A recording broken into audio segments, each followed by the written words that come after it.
platform. We are the voice for all. I enjoy the programs on Liberty TV. I love it.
On the news, Inspector General of Police orders restriction of movement ahead of Edo polls.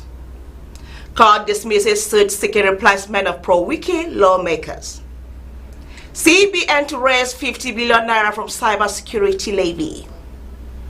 On the international scene, at least 70 people lost their lives in Mali attack. And on sport, Super Eagles dropped to 6th spot in latest FIFA ranking. Good evening and welcome to Liberty News. I am Phoebe Kuri. Now the news. President Bola Tinubu has reiterated his administration commitments to creating a robust financial system and a business-friendly economy that will attract more foreign direct investment. The president made the commitment in Abuja as the Coca-Cola company announced plans to accelerate its investment in Nigeria to $1 billion over the next 5 years. This was disclosed by the Special Advisor to the President on Information and Strategy, Bayo Onanuga. In a statement, he said, the announcement was made in a meeting between the President and the global leadership team of Coca-Cola Company, led by John Murphy, its President and Chief Financial Officer, and the Chairman of Nigerian Bottling Company, Ambassador Shegun Akpata. Tinubu commended Coca-Cola for its long-standing partnership with Nigeria and for promoting investment opportunities that have employed over 3,000 people across 9 production facilities. And still on the news, the Presidential Livestock Reform Implementation Committee has submitted its report to President Bola Ahmed Tinubu. 22 recommendations report was submitted by the committee co-chairman Atahiru Jiga to the President in his office. From State House Abuja, Hassan Umar Farouk has details of the report. This committee was inaugurated on the 9th of July 2024 and was mandated to provide a wide range of recommendations that will not only open up the inherent economic value chains in the livestock sector, but also help to achieve food and nutrition security for indicators which must be. It's a committee, and we were able to develop 22 clear objectives of what the reform effort in the livestock sector should entail, and we've been able to make very specific recommendations on each of these issue areas. The committee specifically pointed out that farmers' hardest crises in some parts of the country have been increasingly fueled due to loss of trust in the abdication of the justice system in Nigeria. Therefore, the committee suggested continued engagement and sensitization among stakeholders as part of short-term plans to resolve the perennial crisis of such conflicts. The immediate short-term plan is, of course, sensitization and public enlightenment, and the engagement with communities and the beginning to revive and exploiting the vast economic values which can be tapped from the livestock sector, which has been suffered decades of neglect from the past administrations. From State House, Abuja, Hassan Umar Farouk for Liberty News.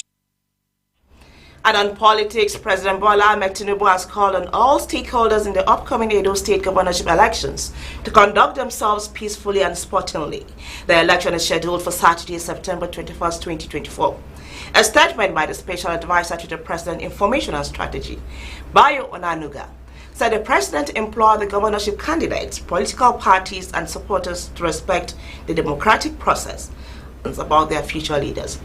President Tinubu emphasized that democracy must thrive in civility, tolerance, patience, and respect for the rule of the game. President Tinubu noted the Independent National Electoral Commission's INEC has committed to conducting a free and fair election and urged all stakeholders to work together to ensure a successful and peaceful process. And still on election, the Inspector General of Police, Olukayode Agbetoku, has directed the restriction of movement in Edo State ahead of the governorship election slated for Saturday, September 21st, 2024. The police boss said this to ensure adequate measures are put in place for peaceful, transparent, and credible elections. At least 17 political parties will be participating in the elections, with the major parties being the All Progressive Congress, the People's Democratic Party, and the Labour Party. In a statement, the first spokesperson, Muyiwa Adejobi, said the IG ordered the restrictions of all vehicular movement on roads, waterways, and other forms of transportation from 6 a.m. to 6 p.m. on the election day. He added that those on essential duties, including accredited media, electoral officials, ambulances, and emergency responders, are exempted from the order. Still on election matters, a group known as Citizens Gavel has called for transparent appointment and monitoring of election petition judges for the upcoming of Edo and Ondo governorship elections. The group also applauded the recent appointment of the new Chief Justice of Nigeria and the chairman of the National Judicial Council. This was made known by the group's communication associate, Charles Akintola, in a statement release. Akintola noted that the group recognized the critical responsibility of the judiciary in upholding the integrity of the electoral process, while further noting that due to the historical trend of election petitions following Nigerian election, he urged the president to court appeal to take decision against to ensure that the appointment judges for the election petition tribunal conducted with the utmost transparency and integrity. He further urged the president of the court of appeal, who has the exclusive power to appoint election petition judges under the constitution, to establish and publicize structures criteria. The governorship elections in Edo State will be held on 21st September 2024 and Ondo State on 16 November 2024. And in Rivers State, River Governor Samilaye Fabura has described the recent political crisis in the state as part of necessary rebirth process, expressing optimism that the state is now on the path of recovery. Governor Fabura attributed the progress of the support and unity of stakeholders across various sectors. Fabura, while speaking at the swearing-in ceremony of 8 newly appointed governors, he praised the judiciary for its resilience during the political crisis, with particular recommendation for the State Chief Judge, Justice Simeon Amadi. Addressing the new judges, Governor Fabura urged them to uphold the principles of justice by respecting their senior colleagues and maintaining impartiality in their rulings. Still on the news, the Nigerian Labour Congress NLC said the new price for premium motor spirit, popularly known as petrol, has eroded the gains of the yet-to-be-implemented 70,000 naira new national minimum wage. The organized labor said it would meet with President of the NLC, Joe Ajaero, who disclosed this at the opening ceremony of a 2-day workshop on minimum wage implementation workshop, Southern Zone, with a team strategies for effective implementation of the 2024 National Minimum Wage Act in Lagos. Insisted that President Bola Tinubu accepting the 70,000 minimum wage petrol price increase. Ajaero urged them to tackle the excruciating hunger, poverty, and frustration of Nigerians before things get out of hand, lamenting that Nigerians were suffering. And still on the news, the Federal High Court in Abuja has dismissed a defection suit instituted against the 27 members of the Rivers State House of Assembly loyal to the Minister of Federal Capital Territory, Nyesom Wike. The suit seeking to replace the 27 lawmakers on account of their alleged defection from the People's Democratic Party, PDP. The All Progressive Congress, APC, was thrown out of various grounds.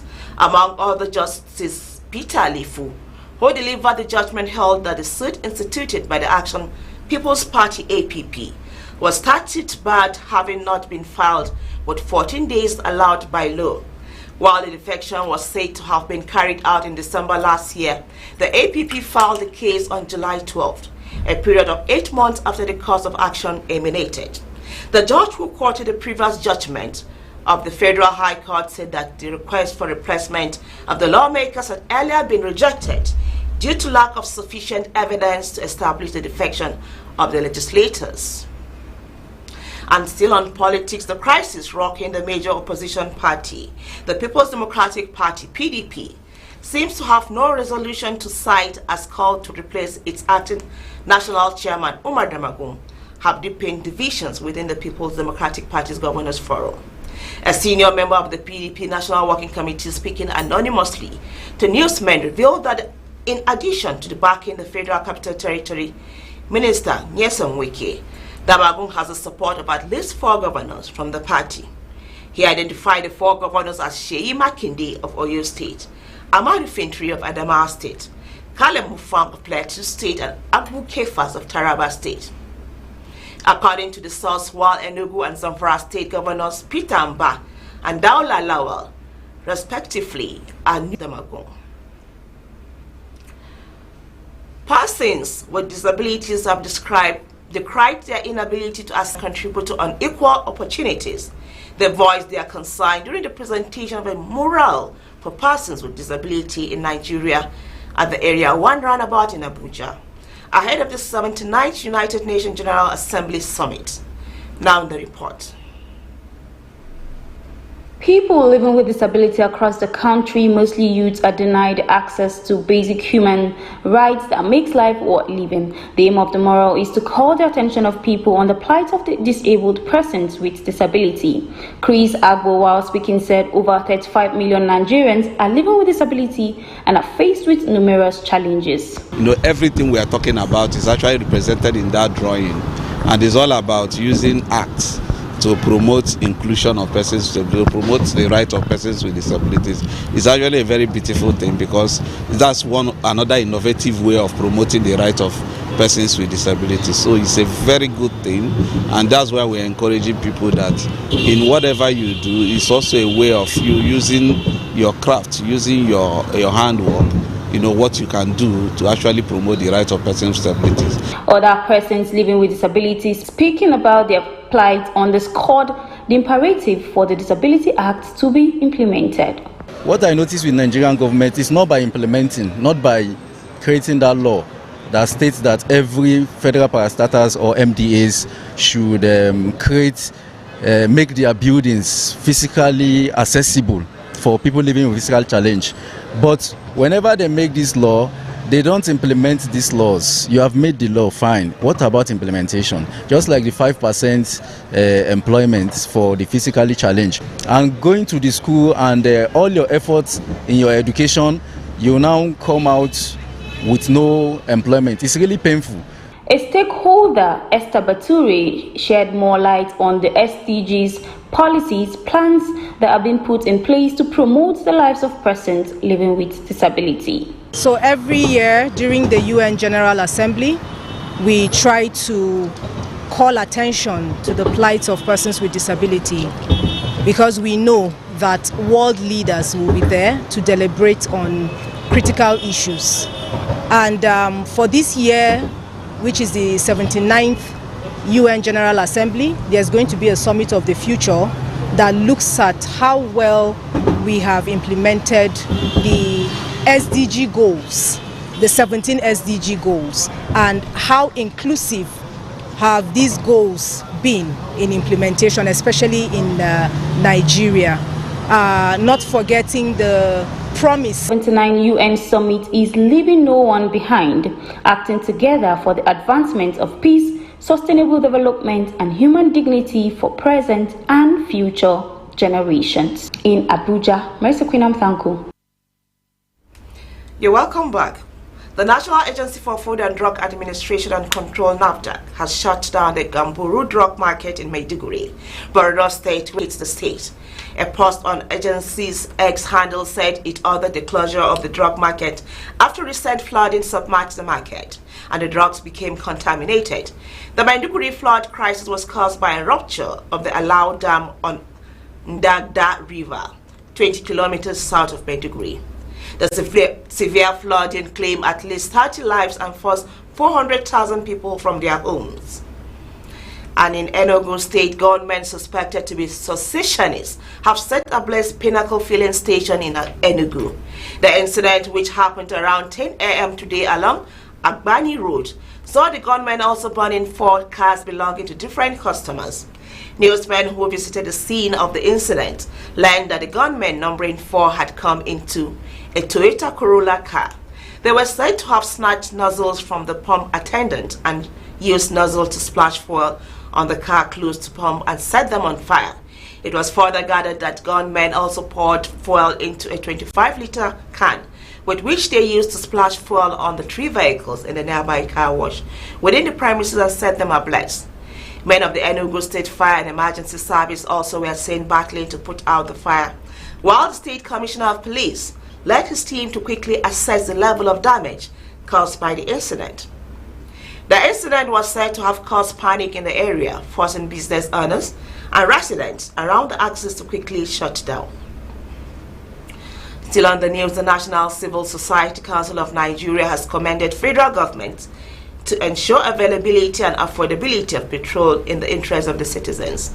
Charles Ibiang, Director of Petroleum and Natural Resources, said this at news conference in Abuja. Now the report.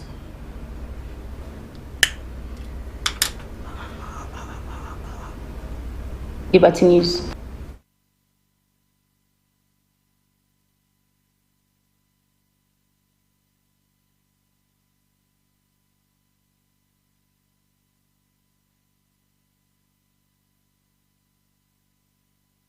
Ibiang, Director of Petroleum and Natural Resources, said Nigerian National Petroleum Corporation Limited (NNPCL) secured the product from Dangote Refinery Limited at a minimum cost of 898 naira, adding that NNPCL had shown good faith and should be commended. He also said Dangote Refinery had also shown good faith by giving Nigeria a refinery. However, he said the company should be more open about the quantity it is producing and what cost, bearing in mind it takes for the business to succeed. NNPC for now have given us this value. It is left for Nigerians to know that NNPC at this particular point are even protecting that certain threshold that Nigeria should buy fuel should not exceed what is available. And I think NNPC should be commended for being able to be very shrewd in this negotiation in getting us this particular value. I think we must commend them. Blessing Akilo Sotu, Executive Director, NCSCN, said it is unfair to say that NNPC is exploiting Nigerians by selling the PMS at exorbitant prices. He also said rather Nigerians should see the positives in the partnerships between the federal government and the Dangote Refinery Limited. We at the National Civil Society Council of Nigeria started feeling uncomfortable and sensing danger ahead, where Dangote Refinery management accused the regulatory body of compromise in allowing low-quality product to be imported into the country to be sold at cheaper price, while the regulator in turn accused Dangote Refinery of producing substandard products. This was the warning shot indicating all was not well in the strategic effort by government to liberate Nigeria from the vicious cycle of petrol palaver. For the public to equally know some fact on the side of NNPCL in form of favor to Dangote, which is not also for free, but for business purposes. Yes, it's been clearly established by my colleague that Dangote is not Father Christmas. I will not expecting him to behave as one. However, there are some privileges in this business that Dangote is enjoying. And those privileges are also not for fun. They are for mutual benefit. The price of petrol in Nigeria has increased significantly, with the Nigerian National Petroleum Company Limited (NNPCL) raising the price from around 600 naira to about 855 and 897 per litre, depending on the region. The price hike has led to a surge in transport fares across the country, with commuters expressing frustration at the elevated cost. Management and resilience, especially the Honorable Minister of Aviation and Aerospace Development, Festus Keyamo. Nigeria's aviation sector takes pride in this achievement, which underscores the dedication to providing secure and efficient travel experience.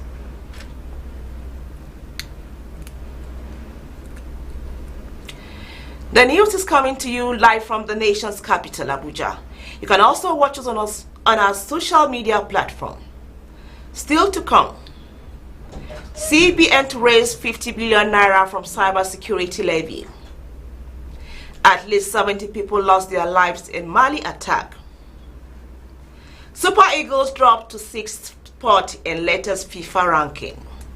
Stand by for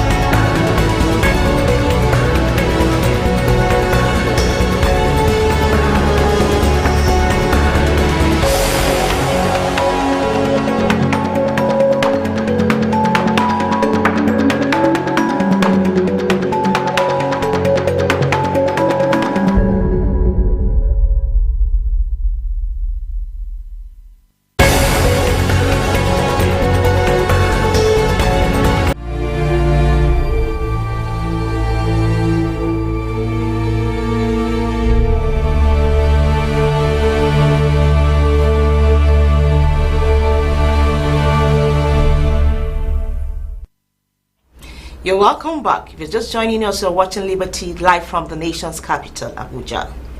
Now in the news. The Central Bank of Nigeria will be raising 50 billion naira by the end of 2024 from 0.005% cybersecurity levy on electronic transactions. The head of research FMDQ Group Limited PLC, Vincent Nwani, disclosed this in a statement. His comment came as CBN in its latest document Monetary, Credit, Foreign Trade and Exchange Policy Guidelines for fiscal expected to raise 50 billion naira from the cybersecurity levy by 2024. Data from Nigeria Interbank set a 0.5% cybersecurity levy to the Office of the National Security Advisor. However, amid outrage over the levy, President Bola Ahmed Tinubu ordered its suspension.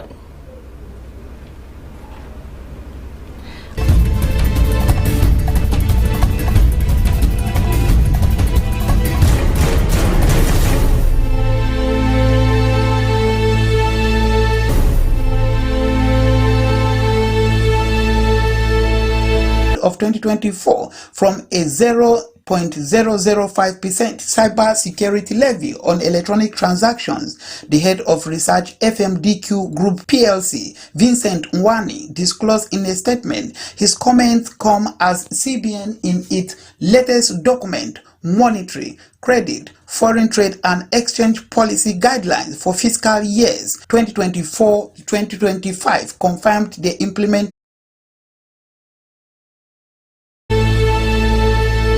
foreign trade in goods statistics 17 billion naira in second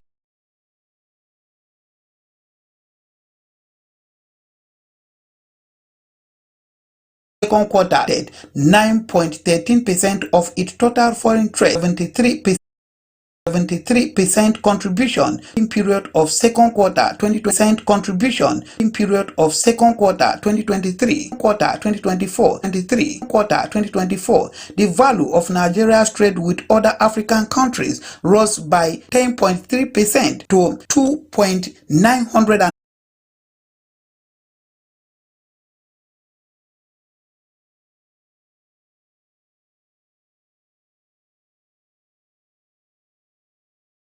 forced the start of the new school year to be delayed by nearly a month.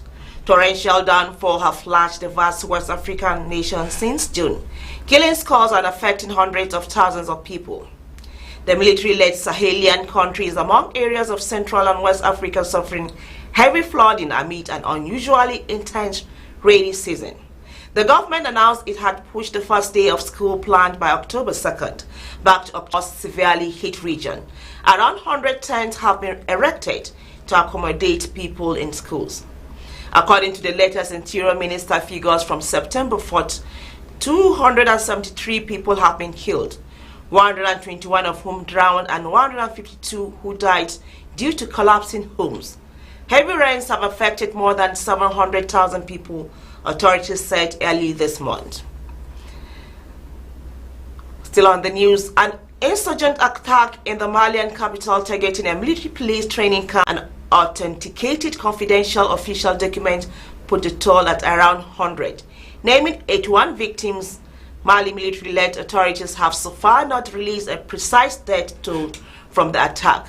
Claimed by Alcon International News, Ukraine has threat to national security on the app founded by Russian-born Pavel Durov. The National Security and Defense Council decided to restrict the use statement on Facebook, saying it was a matter of national security. Up next, international news segment.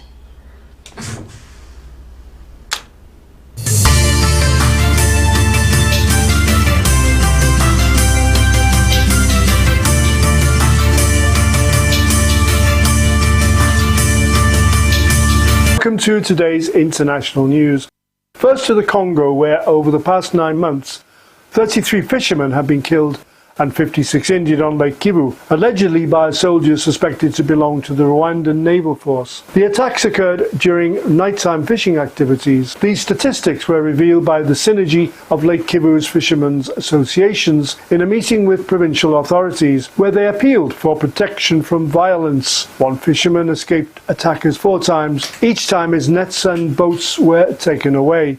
Lake Kivu is a vital source of livelihood for families in the region and territories surrounding the lake. Fish from the lake are a staple in local markets, serving as a key food source for the community. In an effort to halt violence, Provincial Deputy Jackson Kalimba vowed to use his influence to press authorities for action. At public accountability meetings, installed surveillance cameras on Lake Kivu to monitor and prevent further incidents. Attempts to obtain a response from the Rwandan Navy were unsuccessful as tension in his chambers.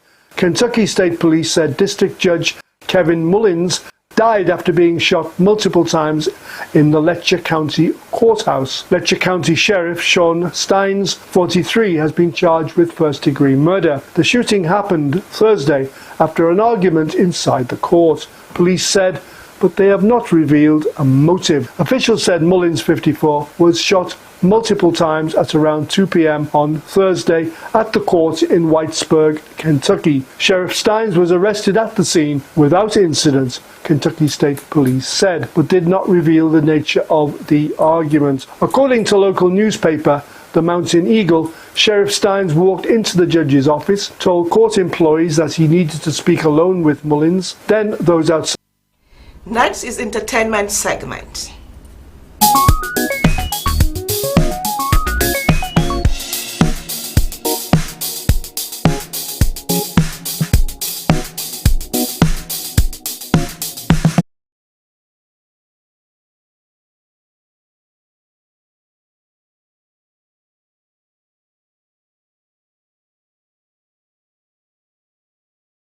Super Eagles under the interim coach Austin Agwovuam trashed Benin Republic 3-0 in Uyo, the Akwa Ibom state capital, and played a scoreless draw against the Amavubi of Rwanda in Kigali.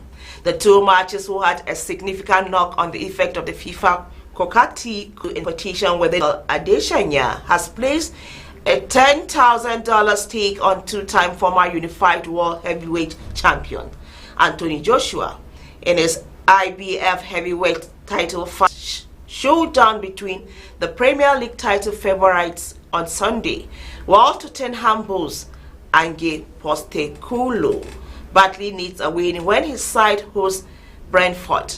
Liverpool are looking to bounce back from a shock home defeat to Nottingham Forest, when Bournemouth visit Anfield and Manchester United seek revenge with a trip to Crystal Palace. A battle between the top league record 9 times in the opening 4